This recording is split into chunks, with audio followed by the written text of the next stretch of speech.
sin lugar a dudas uno de los grupos que más sacudió las artes plásticas por su visión en la segunda mitad de los 80. Me gustaría saber un poco cómo ves el grupo Puré y cuál era la filosofía detrás del colectivo. Nosotros fundamos Puré en 1985, éramos 5 estudiantes del Instituto Superior de Arte de Pintura, Lázaro Saavedra, Adriano Huergo, Ermitaño, Ana Bertina y yo. Cuando nos reunimos nosotros 5 porque teníamos más o menos la misma visión de lo que queríamos poner hacer en arte y qué queríamos decir nosotros sobre el contexto histórico que se estaba creando en Cuba, las artes plásticas.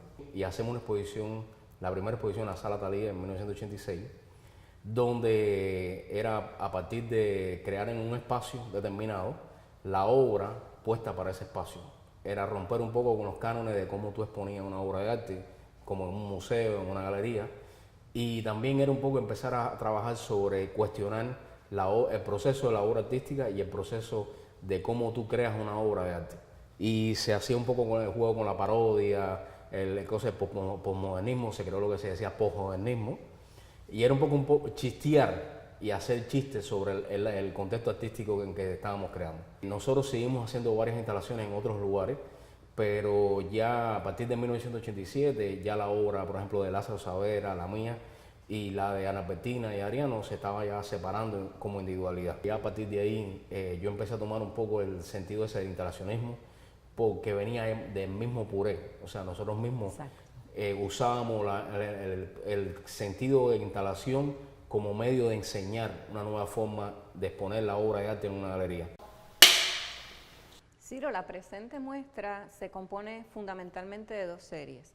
Crónica de un artista cubano, de la cual tenemos una parte como background, y también tienes como una suerte de complemento The Wonder World of the Cuban Art.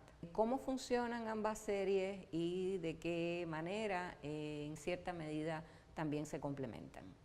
Crónica de un artista cubano, yo vengo trabajando esa serie desde 2013, parte de una conclusión de varias obras que yo había hecho anteriormente, que era una pieza que se llamaba, yo tengo una serie en los años 90 que se llamaba Pintura Romántica para la Burguesía.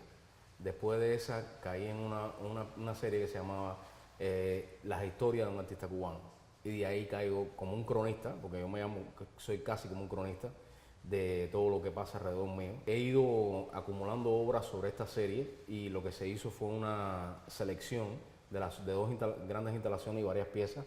Está el Stage of the Photo World of Cuban Art, está Crónicas de un artista cubano, que es la instalación principal, y de ahí se presenta otra serie que yo trabajo al mismo tiempo, que se llama The Wonderful World of Cuban Art, que son los collages. Son referencial a toda la obra que yo venía haciendo en los años 80. Es como un libro de que yo voy contando de todas las historias, y de ahí mismo saco para muchas obras que yo hago después en Canvas. Estas piezas, el mismo Gleisi una vez me decía que eran obras que cada imagen era una obra y que a la misma vez se convergían porque eran historias que iban contándose. Yo lo llamo más bien como una autobiografía. Son como relatos de lo que me va pasando en el mundo artístico. Cada cosa que me pasa, cada cosa que pasa dentro del arte cubano es un material para mí ser usado en mi obra.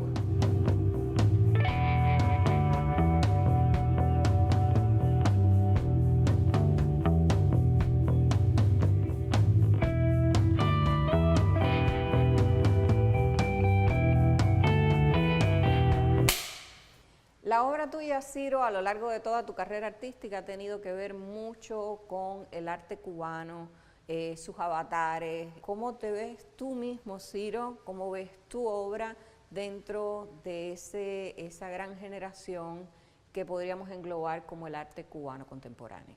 Mi obra, gracias a Dios, fue concebida dentro de un contexto artístico donde fui un creador simultáneo con otros colegas míos, y nos dieron cierto espacio y irrumpimos en un momento histórico que se creó una generación, que es la famosa generación de los 80. He tenido todo un proceso de desarrollo histórico dentro de mi propia obra.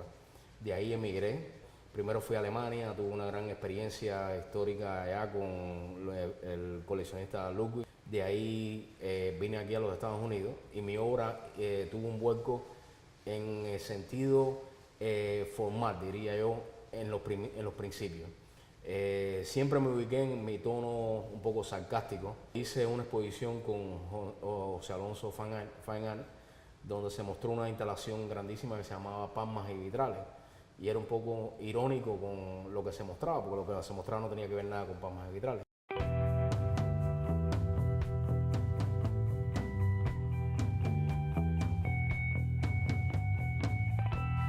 He tenido una gran experiencia de contactar con jóvenes generaciones que salen de Cuba y muchos de ellos lo que me alegra es que siempre vienen diciendo que la obra de nosotros fue algo muy importante para ellos evolucionar en arte.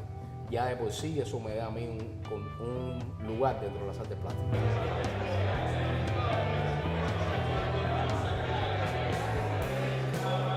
Hablar de Ciro es muy fácil. Hay una trayectoria vital en toda su obra hasta el día de hoy, en la cual vemos que todo es un avance continuo, siempre dentro de un mundo que él domina, de un universo que él maneja muy bien, pero siempre en una corriente de calidad más o menos homogénea, siempre de la misma manera, hasta llegar a un momento como este que yo diría que ya es la plena madurez de él, que ya es ese instante en que debíamos empezarlos a considerar maestros. El arte cubano es un tema, es mi línea a seguir y como tal mi obra es una obra totalmente autobiográfica, por lo tanto va a haber todavía Ciro Quintana y Ciro Art por mucho tiempo.